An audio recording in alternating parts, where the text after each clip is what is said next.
العالمين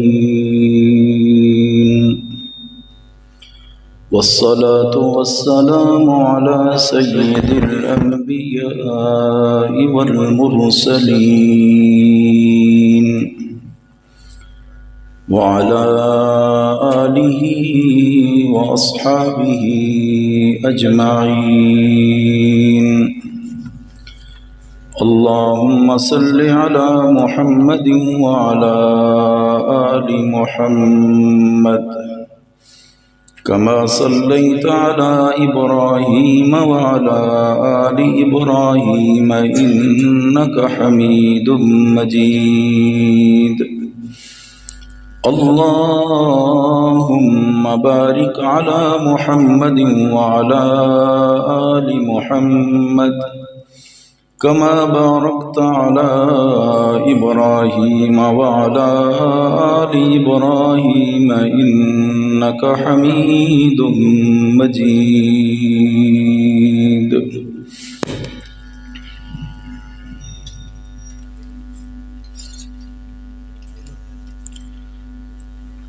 معزز حاضرین،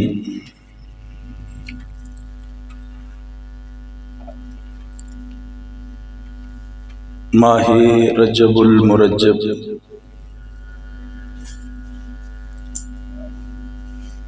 آپ کے سامنے ہیں، اور میں نے عرض کیا تھا کہ رجب المرجب میں اللہ تعالی نے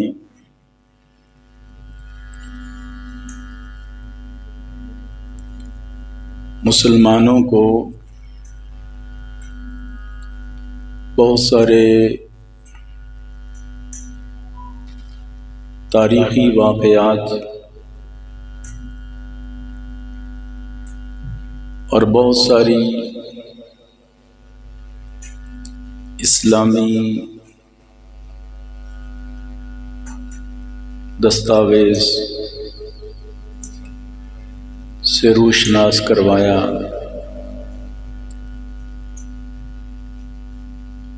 اور اس مہینے میں بہت سارے ایسے واقعات بھی پیش آئے جس میں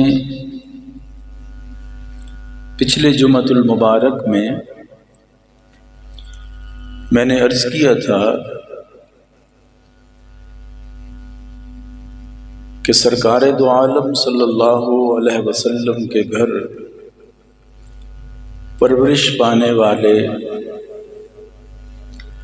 اور سرکار دو عالم صلی اللہ علیہ وسلم کی خدمت میں لمبا عرصہ گزارنے والی شخصیت، سب سے پیاری اور سب سے چھوٹی بیٹی سیدہ فاطمہ الزہرا رضی اللہ تعالی عنہا کا نکاح اللہ کے نبی نے جن سے فرمایا تھا، اور حسنین کریمین جیسی اولادیں اللہ نے عطا فرمائی تھی، وہ سیدنا علی ابن ابی طالب رضی اللہ تعالی عنہ کرم اللہ وجہہ حیدر کرار کی ذات ہے، جن کو خراج عقیدت پچھلے جمعۃ المبارک میں نے کچھ گزارشات کی تھی، اور میں نے عرض کیا تھا اسی رجب میں دو اور بھی واقعات ہیں۔ ایک 22 رجب میں کاتب وحی خال المسلمین سیدنا معاویہ بن ابی سفیان رضی اللہ تعالی عنہ کا یوم وصال ہے، اور پھر 27ویں شب کو شب معراج ہے۔ تو آج کے جمعے میں انشاءاللہ 22 رجب کے حوالے سے کچھ گزارشات ہوں گی، اور آئندہ جمعۃ المبارک میں معراج النبی صلی اللہ علیہ وسلم کی خوبصورت ان گھڑیوں کو، مراحل اور منازل کو دیکھنے کی کوشش کریں گے۔ اللہ تعالی ہم سب کو صحت و سلامتی والی زندگی عطا فرمائے اور آفات و بلیات سے ہم سب کی حفاظت فرمائے۔ آپ جانتے ہیں کہ اللہ تعالیٰ نے ہمارے نبی کو جو یار عطا فرمائے، جو جماعت عطا فرمائی، وہ عام جماعت نہیں ہے، وہ حلقہ احباب ایسا ہے جس کے بارے میں خود سرکار دو عالم صلی اللہ علیہ وسلم نے ارشاد فرمایا، ان اللہ اختارنی واختار علی اصحابی، اللہ نے پوری کائنات سے میرا انتخاب کیا، ہر چیز اللہ نے اپنے نبی کے لیے چنی ہے، انتخاب خدا ہے۔ اور واختار علی اصحابی، اسی طرح انسانوں میں سے میری جماعت کے لیے، میرے رفقاء کے لیے اللہ نے خود انتخاب فرمایا۔ آپ دیکھیں مکہ میں کتنے بڑے بڑے مالدار لوگ تھے، بہت سارے ایمان نہ لائے اور بہت سارے ایمان بھی لائے، لیکن انہیں توفیق نہ ملی۔ جن کے پاس مال بھی تھا، ظاہراً عزت بھی تھی، دبدبہ بھی تھا، روب بھی تھا، چرچا بھی تھا، لیکن قسمت جاگی تو کالے رنگ کے حبشے کے بلال کی جاگی، قسمت جاگی تو روم سے حضرت صہیب کی جاگی، قسمت جاگی تو فارس سے حضرت سلمان فارسی کی جاگی۔ وہ کہاں کے، یہ کہاں کے۔ قسمت نہ جاگی تو ابو جہل کی نہ جاگی، اور قسمت جاگی تو اس خاتون حضرت سمیہ کی جاگی جس نے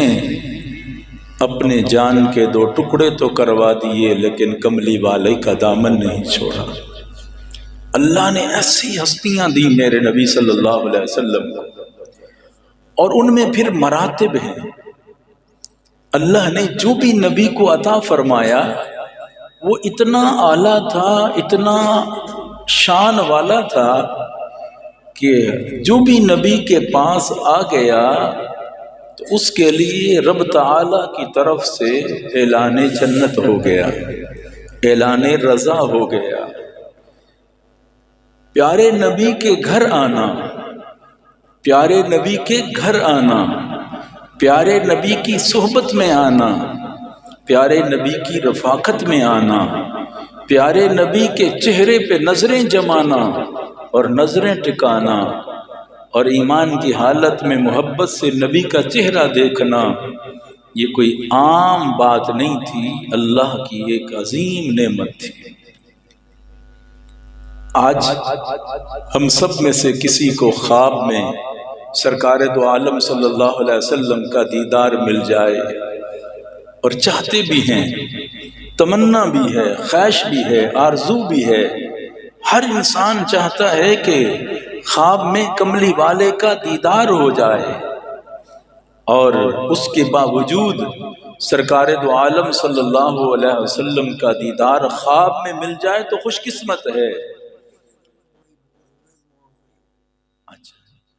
تو خواب کے اندر جس کو نبی کا دیدار مل جائے تو ہم کہتے ہیں بڑا خوش قسمت ہے، اور واقعی خوش قسمت ہے۔ اللہ ہمیں بار بار زیارت نصیب فرمائے۔ تو جنہوں نے بیداری کی حالت میں سامنے بیٹھ کر کملی والے کو دیکھا ہوگا تو ان کی عظمت اور شان کیا ہوگی۔ اس لیے تو کہتے ہیں صحابہ تو صحابہ تھے کہ ہر شب جن کی عید ہوتی تھی،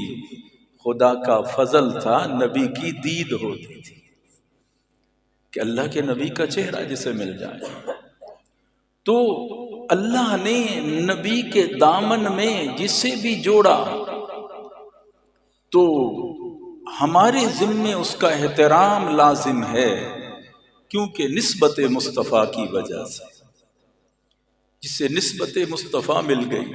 جس کی نسبت نہیں اس کی بخشش نہیں۔ نسبت مصطفیٰ بڑی چیز ہے، جس کی نسبت نہیں اس کی بخشش نہیں۔ تو نسبت مصطفیٰ مل گئی جسے، بس ہمارے ذمے اس کا احترام ہو گیا۔ ہم نے یہ نہیں دیکھنا کہاں سے آیا، کون ہے، کس خاندان سے ہے، کون سا قبیلہ ہے، ہم نے یہ دیکھنا ہے کہ کملی والے کے دامن میں جڑ گیا ہے، بس یہی کافی ہے۔ اور پھر دیکھیں اللہ تعالیٰ نے جو باتیں ہمیں سمجھا دیں یا پیارے نبی نے ہمیں بتا دی، تو مسلمان اس پر جتنا ہو سکے اپنی محبت کا اظہار کرے اور اس کا تذکرہ کرے، باقی معاملات رب کے حوالے۔ تو سیدنا شیر خدا حضرت علی رضی اللہ تعالیٰ عنہ کی ذات، پچھلے جمعہ میں نے اس کا تذکرہ کیا تھا۔ 22 رجب میں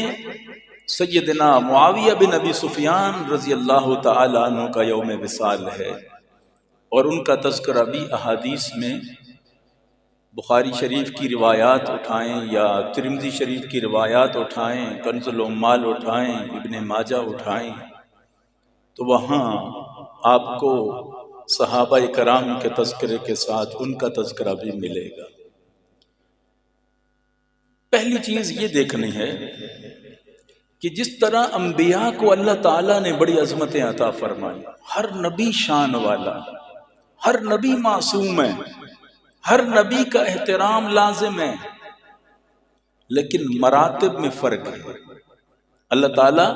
3 پارہ آپ شروع کریں، اس میں اللہ تعالیٰ فرماتے ہیں تِلْكَ الرُّسُلُ فَضَّلْنَا بَعْضَهُمْ عَلَى بَعْضٍ، بعض رسولوں کو بعض پر ہم نے فضیلت دی۔ اللہ نے پھر تذکرہ کیا مِنْهُمْ مَنْ كَلَّمَ اللَّهُ، بعض ان میں سے جن سے اللہ نے گفتگو فرمائی۔ اب اس طرح اللہ نے تذکرہ کیا کہ نبی تو نبوت کے مرتبے کے اعتبار سے بلند ہے، لیکن درجے کے اعتبار سے اللہ نے کسی کو بہت اوپر کر دیا، کسی کو اس سے اوپر کر دیا، لیکن احترام اور ایمان ہر کے رکھنا ضروری ہے۔ اسی طرح نبی کے ساتھ جو آ گئے، جو نبی کے ساتھ جڑ گئے،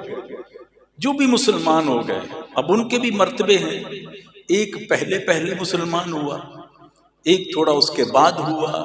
ایک اس کے بعد ہوا،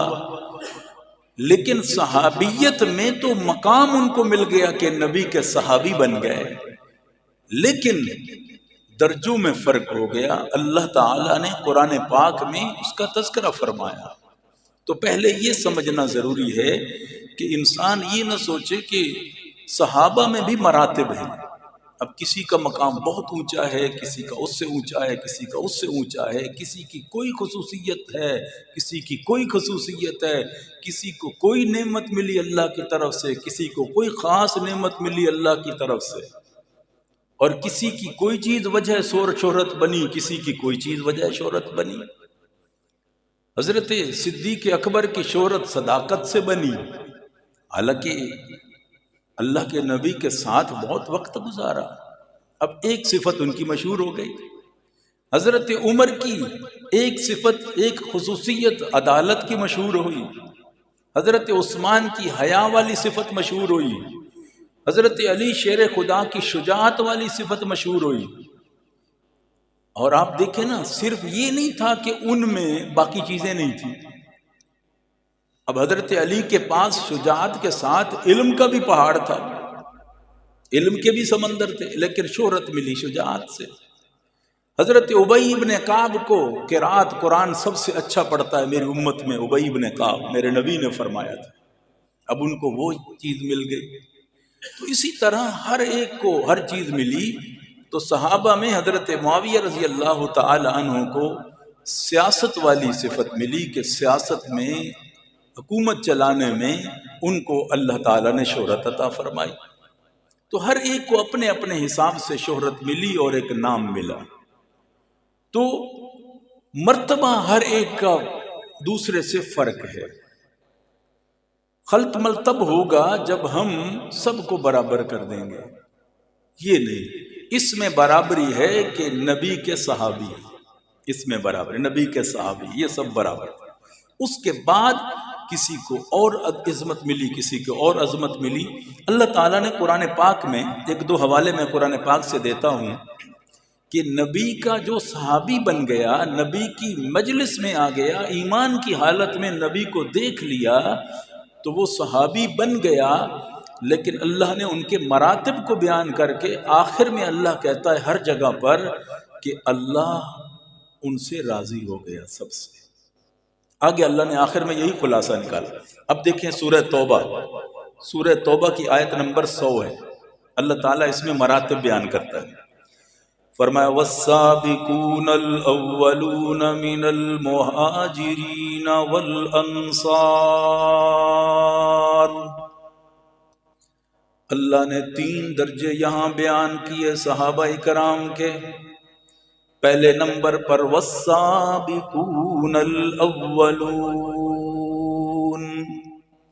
من المہاجرین، آپ نے فرمایا پہلا درجہ ہے مہاجرین کا جو ایمان میں سب سے سبقت لے گئے۔ جب سرکار دو عالم صلی اللہ علیہ وسلم نے اعلان نبوت فرمایا مکہ میں، تو سب سے پہلے جو ایمان لانے والے ہجرت سے پہلے اللہ کے ہاں ان کا مقام بلند ہے۔ پھر فرمایا والانصار،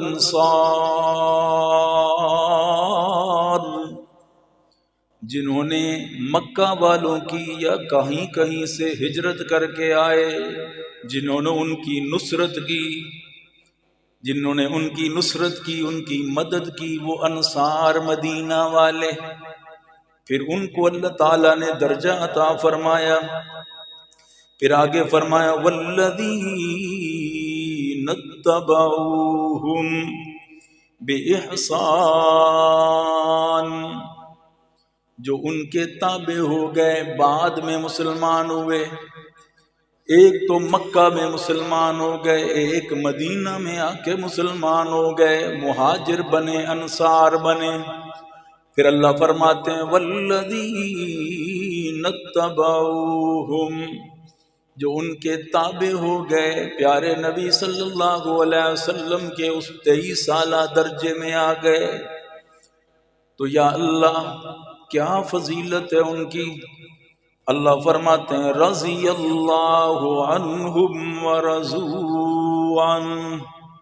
رضی اللہ عنہم ورضوا عنہ، اللہ ان سے راضی ہو گیا، وہ اللہ سے راضی ہو گئے۔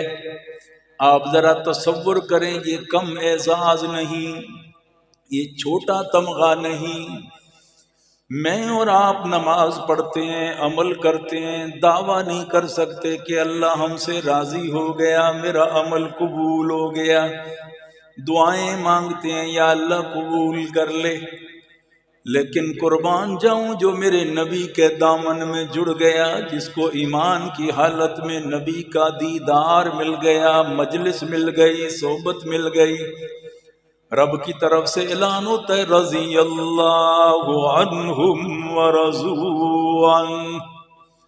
اللہ ان سے راضی، وہ اللہ سے راضی۔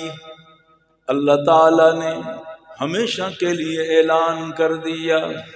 کہ اے اللہ تیری ناراضگی سب سے مشکل کام ہے۔ اللہ فرماتے ہیں جو میرے نبی کے ساتھ آ گئے، میں ان سے ہمیشہ کے لیے راضی ہو گیا۔ یہ پہلا تمغہ اللہ نے ان کو عطا فرمایا۔ اور دوسرا تمغہ ذرا دیکھیں، اللہ تعالیٰ نے قرآن پاک میں اس کا تذکرہ فرمایا، فرمایا لا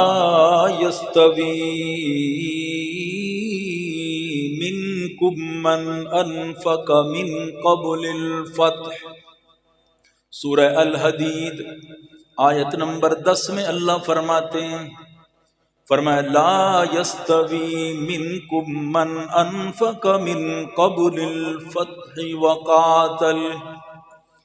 برابر نہیں ہو سکتے جو اللہ کے نبی پر فتح مکہ سے پہلے مسلمان ہوئے، من انفقا انہیں خرچ کیا، وقاتل قتال کیا، اولئک اعظم درجۃ من الذین انفقوا من بعد،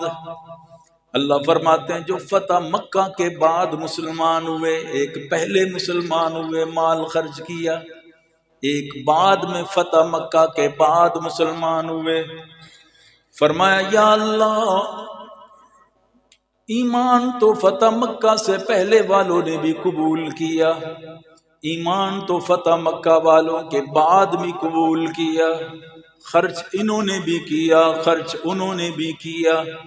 اللہ فرماتے ہیں اولئک اعظم درجہ، اللہ پھر سب کی فضیلت کیا ہے؟ فرمایا وَكُلًّا وَعَدَ اللَّهُ الْحُسْنَى، ہر ایک کے ساتھ اللہ کے اچھائی کا وعدہ ہے، چاہے فتح مکہ سے پہلے کلمہ پڑھا ہے یا فتح مکہ کے بعد کلمہ پڑھا ہے، ہاں درجہ ان کا زیادہ ہے جو فتح مکہ سے پہلے آ گئے، لیکن یاد رکھنا وَكُلًّا وَعَدَ اللَّهُ الْحُسْنَى، اللہ کی اچھائی کا وعدہ سب کے ساتھ ہے۔ جو نبی کے دامن میں آ گیا، نبی کی نسبت میں آ گیا، صحابیت میں آ گیا، اچھائی کا وعدہ سب کے ساتھ اللہ نے کر دیا۔ پھر اللہ تعالیٰ نے ان کے درجے بیان فرمائے، ذرا سورہ فتح اٹھائیں، اللہ فرماتے ہیں محمد الرسول اللہ، محمد صلی اللہ علیہ وسلم اللہ کے رسول ہیں۔ پھر اللہ نے مراتب بیان کی ان کے، فرمایا والذین معہ اشداء علی الکفار رحماء بینہم، اللہ فرماتے ہیں ان کی صفات کیا ہیں جو نبی پر کلمہ پڑھنے والے ہیں؟ فرمایا والذین معہ، پہلی شان ان کی یہ ہے کہ ان کو نبی کی معیت مل گئی، نبی کی صحبت مل گئی، نبی کا ساتھ مل گیا، یا اللہ نبی کے ساتھ ان کی محبت گہری ہو گئی۔ اللہ فرماتے ہیں نبی کے ساتھ ان کی صحبت گہری ہو گئی، جو نبی کے دشمن ہیں اشداء علی الکفار، جو نبی کے دشمن ہیں ان کے دلوں میں ان کی نفرت زیادہ ہو گئی، سختی زیادہ ہو گئی، کیونکہ نبی کے دشمن ہیں۔ یا اللہ آپس میں ان کا معاملہ کیا ہے؟ فرمایا رحماء بینہم، آپس میں تو وہ شیر و شکر ہیں، وہ آپس میں تو بھائی بھائی بن گئے۔ فرمایا پھر ان کی کیفیت کیا ہے، اللہ سے ان کا تعلق کیسا ہے؟ فرمایا تراہم رکعا سجدا، ذرا دیکھو اللہ نے سارے تعلق یہاں بیان کر دیے۔ فرمایا نبی کی معیت ہے، جو نبی کا مخالف ہے اس کے ساتھ سخت ہیں، اور پھر عجیب بات اللہ نے فرمائی آپس میں نرم ہیں۔ اگلا جملہ سنو، اللہ فرماتے ہیں اللہ سے ان کا تعلق اتنا مضبوط ہے، کتنا؟ تراہم رکعا سجدا، ان کو دیکھو گے کبھی تو وہ رکوع میں نظر آئیں گے، کبھی سجدے میں نظر آئیں گے، اتنے سجدے کریں گے اللہ کو، سیماہم فی وجوہہم من اثر السجود، ان کے چہروں پر نشانات پڑ جائیں گے ان کے سجدوں کی وجہ سے، سیماہم فی وجوہہم من اثر السجود، یہاں وجہ کا لفظ آیا، صرف پیشانی کا ذکر جبہ اللہ نے نہیں فرمایا، پورا چہرہ بیان کیا ہے۔ مطلب کیا ہے؟ سجدوں کی وجہ سے ان کے چہروں پر تو نشان اس طرح نہیں، بلکہ اللہ تعالی پتہ چلتا ہے کہ یہ وہ لوگ ہیں، چہروں پہ ایسی نورانیت ہے کہ پہچانے جاتے ہیں کہ اللہ کے نیک بندے ہیں۔ جیسے کہا جاتا ہے نا، کسی اللہ کے ولی کو دیکھو، ولی کو دیکھو، دیکھنے سے اللہ یاد آ جائے تو وہ ولی ہوتا ہے۔ چہرے کی چاشنی، چہرے کا حسن، چہرے کی جاذبیت، چہرے کے اندر اللہ ایسی کشش رکھ دیتا ہے کہ اللہ وہ پیچھے نور ایمان ہوتا ہے، اللہ کی رضا ہوتی ہے، اللہ کی محبت ہوتی ہے، پیارے نبی سے معیت اور تعلق ہوتا ہے، اس کی وجہ سے وہ رشتے اتنے مضبوط ہو جاتے ہیں۔ ایک تو ان کی پیشانی پہ آپ سجدے کے آثار آثار نظر آئیں گے، ان کے چہرے بھی چمکتے آپ کو نظر آ جائیں گے۔ اللہ فرماتے ہیں یہ ان کی کیفیت ہے، ذالک مثلہم فی التوراۃ ومثلہم فی الانجیل۔ عجیب بات اللہ نے کہہ دی۔ اللہ فرماتے ہیں یاد رکھنا میں نے اپنے نبی کی صحبت کے لیے، اپنے نبی کی معیت کے لیے، اپنے نبی کی رفاقت کے لیے، اپنے نبی کی صحابیت کے لیے یہ میرا آج کا انتخاب نہیں ہے، بلکہ جس طرح ہر چیز میں نے اپنے نبی کے لیے پہلے سے چن کے رکھی ہے، اسی طرح میں نے اپنے نبی کے لیے اس کے یار بھی پہلے سے چن کے رکھے ہیں۔ ذالک مثلہم فی التوراۃ ومثلہم فی الانجیل۔ ان کے تذکرے آپ کو تورات میں نظر آئیں گے، ان کے تذکرے آپ کو انجیل میں نظر آئیں گے۔ میں نے اپنے نبی کے لیے ہر چیز کا انتخاب کیا ہے۔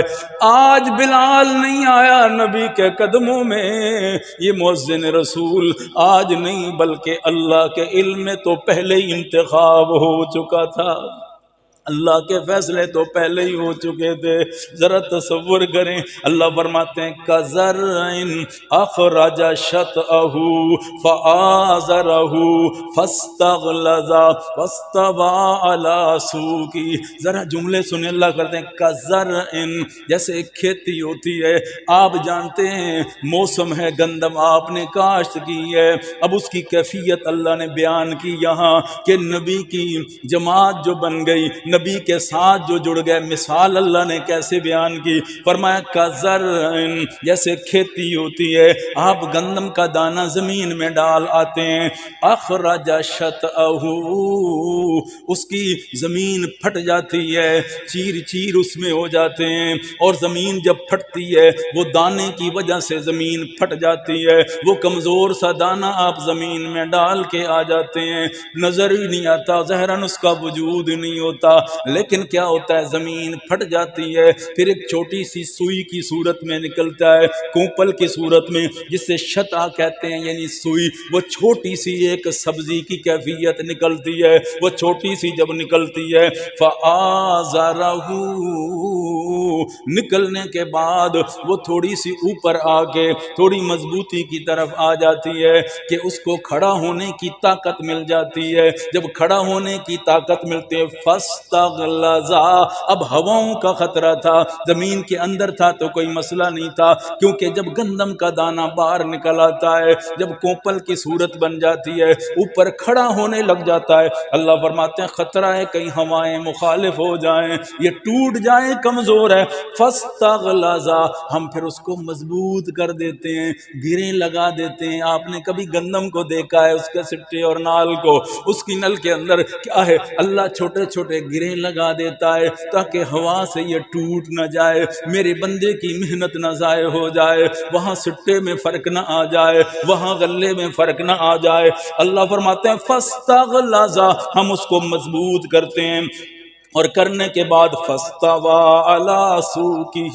وہ اپنی پنڈلی پہ کھڑا ہو جاتا ہے، کیا مطلب ہے، اپنی نال پہ وہ کھڑا ہو جاتا ہے، اور وہ کھڑا ہوتے ہوتے اوپر چلا جاتا ہے، گریں لگا لگا اللہ اس کو اوپر لے جاتا ہے، اوپر جا کے پھر سٹا لیتا ہے، وہ سٹے کی صورت بنتی ہے، جب سٹا بنتا ہے تو اللہ اس ایک دانے میں سٹے کے ذریعے کئی دانے بھر دیتا ہے، تھا تو ایک کسان نے کی محنت اس پر، لگایا اسے پانی، لگائی اسے کھاد، رات دن اس کا خیال رکھا، تیل پانی کا خیال رکھا، ہر چیز کا خیال رکھا، خیال رکھنے کے بعد جب وہ خوبصورت لہلہانی لگ جاتی ہے کھیتی، تو پھر لِيَغِيظَ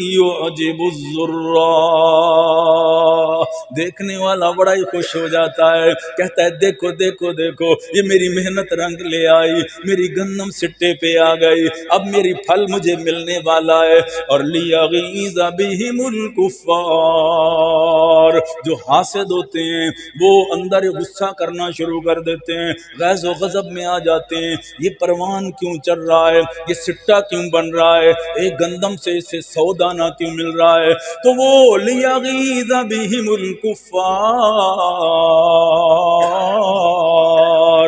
جو دوسرا ہوتا ہے، جو اس کا مخالف ہوتا ہے یا حاسد، وہ پریشان ہو جاتا ہے، یار یہ تو محنت رنگ لے آئی۔ اللہ فرماتے ہیں وعد اللہ الذین آمنوا وعملوا الصالحات، میرے نبی نے محنت کی، میرے نبی نے اعلان نبوت فرمایا، وہاں سے حضرت ابو بکر صدیق آ گیا، ادھر سے حضرت عمر فاروق آ گیا، ادھر سے حضرت عثمان آ گیا، ادھر سے حضرت علی شیر خدا آ گیا، ادھر سے طلحہ آ گیا، ادھر سے زبیر آ گیا، ادھر سے سعد آ گیا، ادھر سے سعید آ گیا۔ محنت میرے نبی کی تھی، میرے نبی نے محنت فرمائی، اعلان فرمایا، جڑتے گئے جڑتے گئے جڑتے گئے جڑتے گئے۔ اللہ فرماتے ہیں اب کمزوریاں بھی ہیں، انسان ہے، لیکن یاد رکھنا اللہ فرماتے ہیں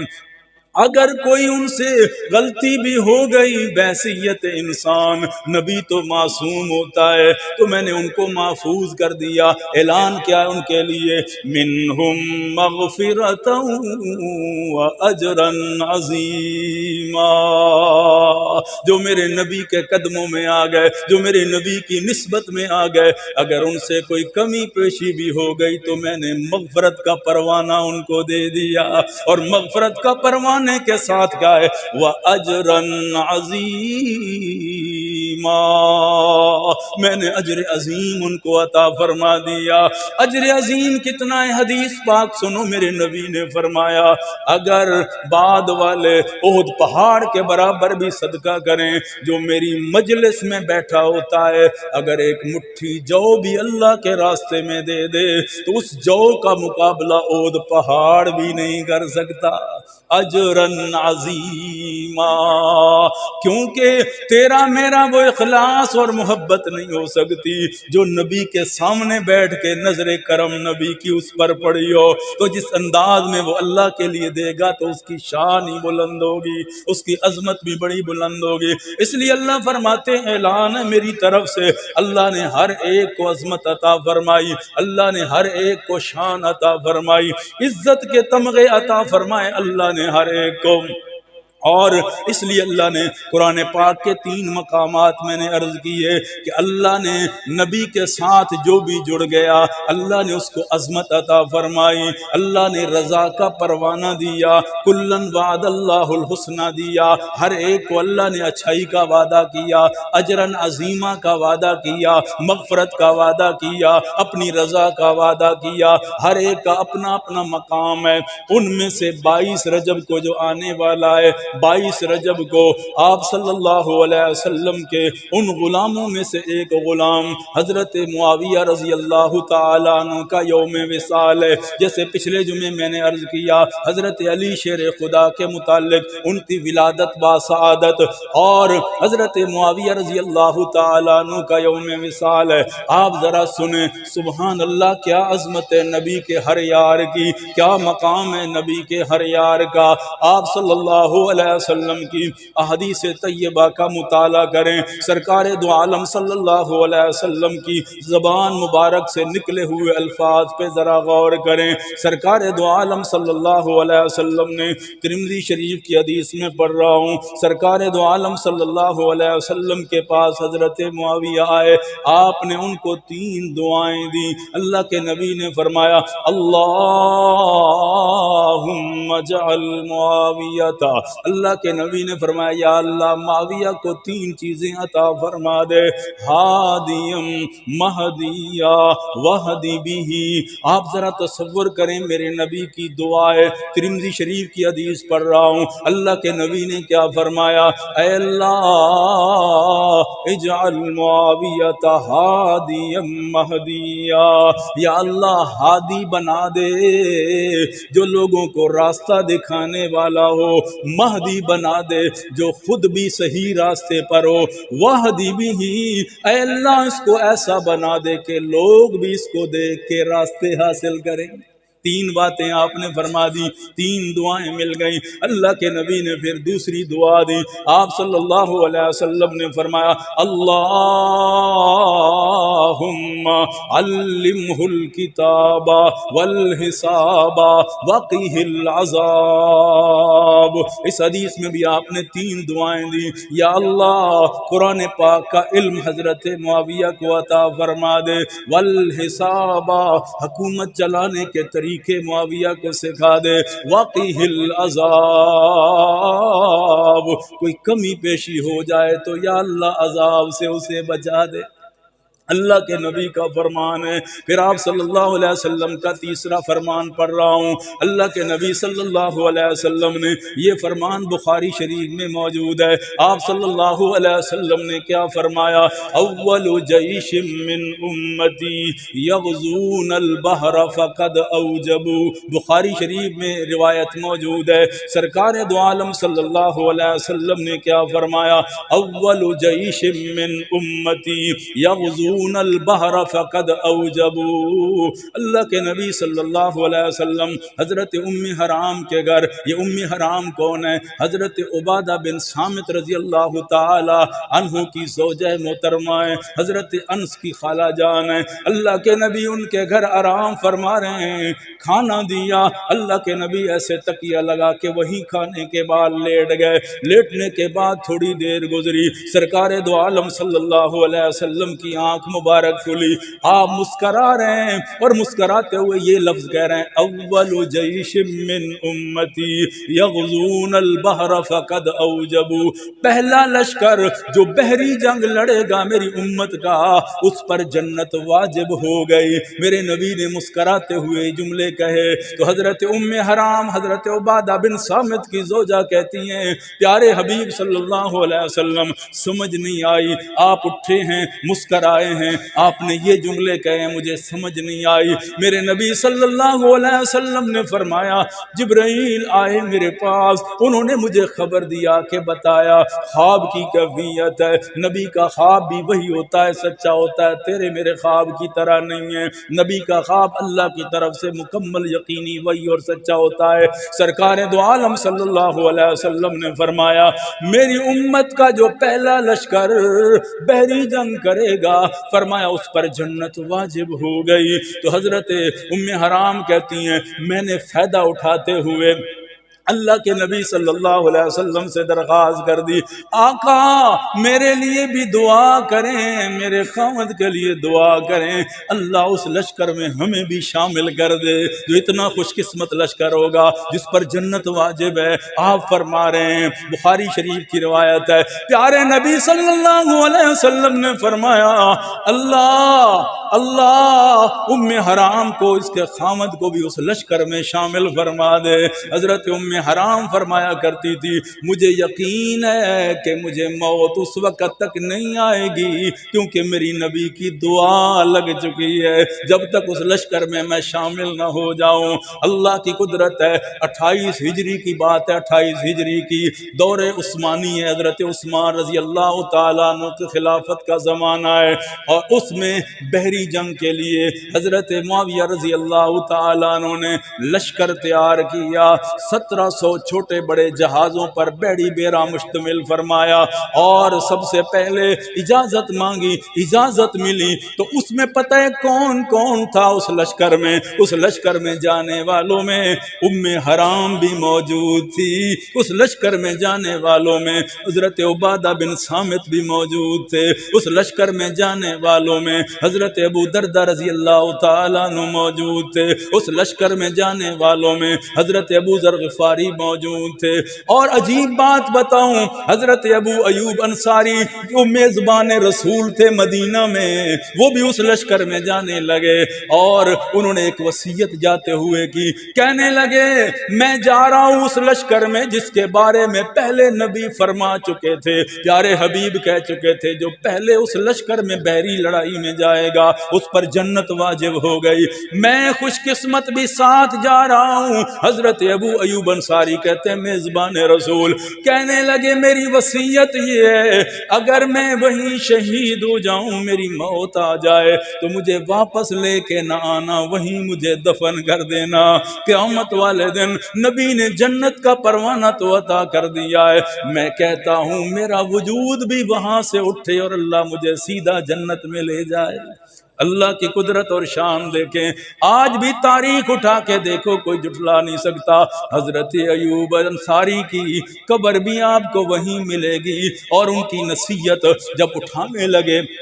واپس انہیں لے جاتے ہیں، واپس لے جا رہے ہیں تو ان کی وصیت یاد آ گئی۔ انہوں نے کہا تھا اگر راستے میں موت آئے، جہاں تک آپ نے آگے جانا ہے میرے وجود کو ساتھ لے کے جانا، اگر میں دنیا سے چلا بھی جاؤں آخری جگہ پر جہاں سے آپ نے واپسی کرنی ہے آگے نہیں جا سکتے ہیں تو میری قبر وہیں بنا دینا، میری جگہ وہی ہو، بس میں یہی چاہتا ہوں اور مجھے کچھ نہیں چاہیے۔ ذرا تصور کریں کیا ایوب انصاری کو جنت البقیع کی قبر نہیں چاہیے تھی؟ مدینہ منورہ کا پیارا قبرستان نہیں چاہیے تھا جنہیں نبی لے جائے گا؟ لیکن فرمایا نہیں نہیں، میرے نبی کا فرمان ہے، میں خوش نصیب ہوں، ان میں سے ہوں جنہیں بشارت دی گئی۔ اللہ اکبر، یہ عظیم ہستی آپ صلی اللہ علیہ وسلم کا یہ پیارا صحابی حضرت معاویہ رضی اللہ تعالیٰ عنہ، میرے نبی نے ایک عجیب جملہ فرمایا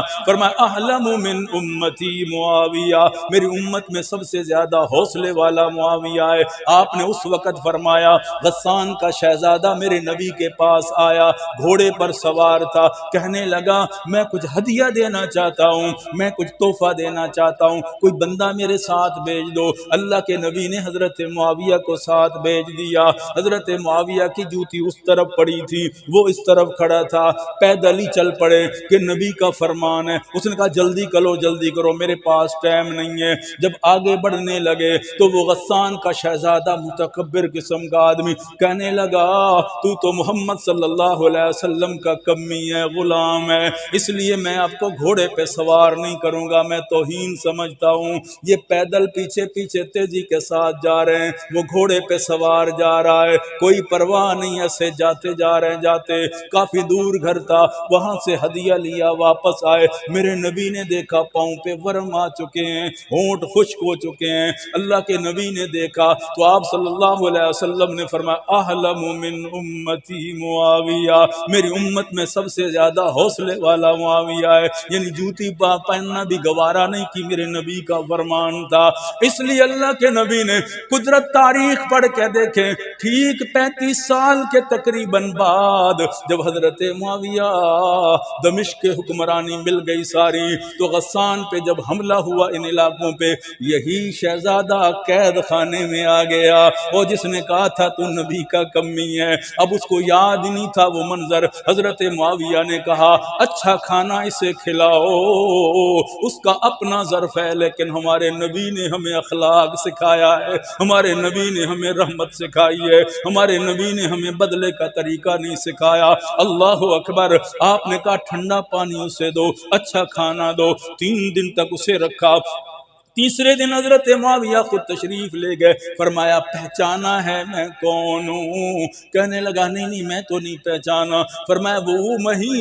ہی ہوں، محمد صلی اللہ علیہ وسلم کا کمی، جسے تو نے گھوڑے پہ بھی سوار نہیں کیا تھا، میں تیرے ساتھ پیدل چلا تھا۔ کہنے لگا آپ ہی ہیں، 3 دن ہو گئے، مجھے اچھا کھانا مل رہا ہے، ٹھنڈا پانی مل رہا ہے، مجھ پہ کوئی تکلیف نہیں، میں نے تو سواری پہ سوار کرنا بھی توہین سمجھا تھا۔ فرمایا وہ تیرا ظرف ہے۔ میرے نبی نے فرمایا کوئی بھی تیرے در پہ آ جائے، تیری قید میں آ جائے، تو میرے محمد کی سنت یہ ہے کہ بدر کے قیدی آئے، جب ان کے ہاتھ سختی کے ساتھ بندھے ہوئے تھے، ہم عائشہ فرماتی ہیں میرے نبی کبھی رات کو کروٹ ادھر بدلتے ہیں، کبھی کروٹ ادھر بدلتے ہیں۔ میں نے کہا یا رسول اللہ نیند آپ کو آج کیوں نہیں آ رہی؟ فرمایا قیدی آئے ہیں، ان کے ہاتھ سختی کے ساتھ باندھ دیے، جب ان کو تکلیف ہوتی ہے تو میں محمد کو نیند نیند نہیں آتی، میں محمد کو سکون نہیں آتا۔ ذرا تصور کریں آپ صلی اللہ علیہ وسلم کی رحیمی اور کریمی کو دیکھیں کہ قید میں آئے تھے لیکن برداشت نہیں ہو رہا تھا کسی انسان کو تکلیف ہو رہی ہے، تو اس لیے فرمایا، اس نے کہا اچھا وہی ہے آپ، تو اب مجھے سمجھ آ گئی، میں اعلان کرتا ہوں اشہد ان لا الہ الا اللہ واشہد ان محمدا عبدہ ورسولہ۔ اگر تمہارے نبی کے اخلاق اتنے اعلیٰ ہیں تو میں چوکا ہوا تھا، آج کے بعد میں بھی تمہارے نبی کا غلام ہوں اور امتی بن رہا ہوں۔ یہ ہے آپ صلی اللہ علیہ وسلم کو اللہ نے جو بھی عطا فرمائے تھے، جو بھی یار دیے تھے میرے نبی کے۔ حضرت معاویہ رضی اللہ تعالی عنہ 78 سال کی عمر میں دمشق کے اندر ان کا انتقال ہوا، دمشق میں۔ اور آپ ذرا تصور کریں، عہد فاروقی ہو، عہد صدیقی ہو، عہد علی ہو، عہد حسن ہو، اللہ اکبر، اپنا اپنا کردار ہے۔ اور اللہ کے نبی صلی اللہ علیہ وسلم کی وصیت کے مطابق میرے نبی نے جب جملے فرمائے تھے، سبحان اللہ کیا شان تھی اللہ کے نبی صلی اللہ علیہ وسلم کی۔ اس محبت کا عالم یہ تھا کہ اللہ نے حضرت معاویہ 7ویں نمبر کے کاتبین وحی میں سے تھے، اللہ کے نبی کی وحی کی کتابت فرمانے والے، یہ اعزاز بھی ان کے پاس ہے۔ خال المسلمین ہے، حضرت ام حبیبہ نبی کی زوجہ ہے، حضرت معاویہ کی بہن ہے، تو اس لحاظ سے نبی کی ماں ہوئی۔ اپنا تصور کریں، حضرت آمنہ، اللہ اکبر، اس نسبت کو ساتھ دیکھتے ہوئے، ہاں حقیقی ماں حضرت آمنہ اور روحانی ماں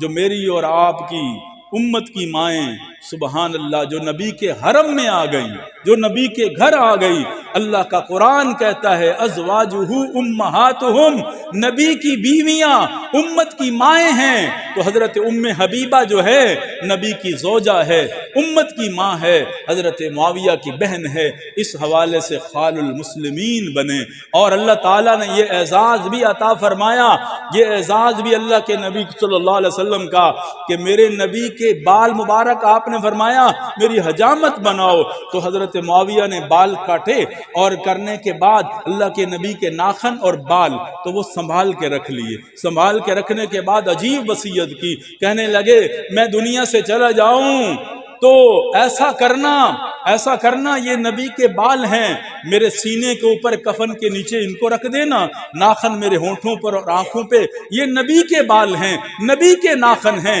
جسم کے ساتھ جڑے ہوئے ہیں، یہ نبی کے بال میرے کفن کے نیچے رکھ دینا، قبر میں اس طرح اتار دینا، بس معاویہ کی نجات کے لیے ہی کافی ہے، یہی کافی ہے۔ یہ محبت کا عالم ہے، یہی کافی ہے۔ اور ہمارا ایمان و عقیدہ ہے میرے نبی کے بال مبارک میں اتنی برکت اللہ نے رکھی ہے کہ حضرت خالد بن ولید ٹوپی پہنتے تھے، ایک دن پریشانی ہوئی، فرمایا وہ ٹوپی میری باہر رہ گئی ہے، ادھر گھر رہ گئی ہے، ٹوپی جب پہنچائی گئی سر پہ رکھی تو ایک نیا ہی جذبہ آ گیا، تو پوچھا گیا اس ٹوپی میں کیا کمال ہے کہ آپ نے اتنی شان کے ساتھ اسے منگوایا، سر پہ رکھا؟ فرمایا تمہیں نہیں پتا ہے، ایک دفعہ میرے نبی نے حجامت فرمائی تھی، میرے حصے میں کچھ بال آئے تھے، وہ بال میں نے اپنی ٹوپی میں رکھ دیے ہیں، اور جب بھی یہ ٹوپی میں پہنتا ہوں تو عجیب جذبہ میرے دل کے اندر آ جاتا ہے۔ آپ ذرا تصور کریں، یہ نبی کے بال ہیں، اور نبی کے جسم کے ساتھ جو بھی چیز جڑی ہے یاد رکھیں اس کی برکت ہے، پاک ہے، اور اتنی پاک ہے وہ چیز کہ مظاہر حق اٹھا کے دیکھیں مشکات شریف کی شرح، اس میں لکھا ہے حضرت ام سلمہ کے پاس میرے نبی کے بال مبارک تھے، اور اللہ کے نبی صلی اللہ علیہ وسلم کے بال کوئی مدینہ میں بیمار ہو جاتا نا تو وہ بال ایک پیالے میں ڈال دیتی اور اس میں پانی ڈال دیتی، وہ پانی جس مریض کو پلاتی اللہ شفا عطا فرماتا، کیونکہ وہ بال میرے نبی کے جسم کے ساتھ جڑے ہوئے، اور وہ کٹے، اور اللہ کے نبی کا وجود ہی اللہ نے ایسا بنایا۔ حضرت اماں عائشہ فرماتی ہیں میں گھر میں روٹی بنا رہی، میرے نبی نے کہا میں بھی بنانا چاہتا ہوں، نے کہا یا رسول اللہ تو ہمارا کام ہے، آپ چھوڑیے۔ فرمایا نہیں، میں ایک پیڑا مجھے دے دو، اللہ اکبر۔ حضرت عائشہ فرماتی ہے میں نے دے دیا، میرے نبی نے روٹی بنائی اور توے پہ ڈال دی، اللہ کے نبی مسجد میں نماز کے لیے چلے گئے، واپس آئے تو میں لکڑیاں دے جا رہی ہوں، آگ جلائی جا رہی ہوں، اس کا پانی نہیں خشک ہو رہا، اسی طرح توے پہ پڑی ہوئی ہے۔ تو اللہ کے نبی نے کہا عائشہ اس وقت کی بیٹھی ہو؟ یا رسول اللہ آپ نے جو ہاتھ لگایا اس پیڑے کو یہ تو آگے اثر نہیں کر رہی، اسی طرح پانی اس میں موجود ہے۔ تو میرے نبی نے فرمایا، میری حمیرہ محبت سے کہتے تھے، میری حمیرہ جس کو ہمارا ہاتھ لگ جاتا ہے اسے آگ اثر نہیں کرتی، میرا وجود لگ جاتا ہے۔ اس لیے مسلمان بھائیوں، اللہ تعالیٰ نے، میں گزارش کر رہا تھا، رجب کا مہینہ اپنے اندر بڑی تاریخ رکھتا ہے۔ حضرت علی شیر خدا دنیا میں تشریف لائے، ادھر حضرت معاویہ دنیا سے گئے، ادھر رجب المرجب کی آخر جو ہے جو 27ویں شب آپ جانتے ہیں شب معراج ہے، انشاءاللہ آئندہ جمعہ اس پہ عرض کریں گے۔ اللہ تعالیٰ عمل کی توفیق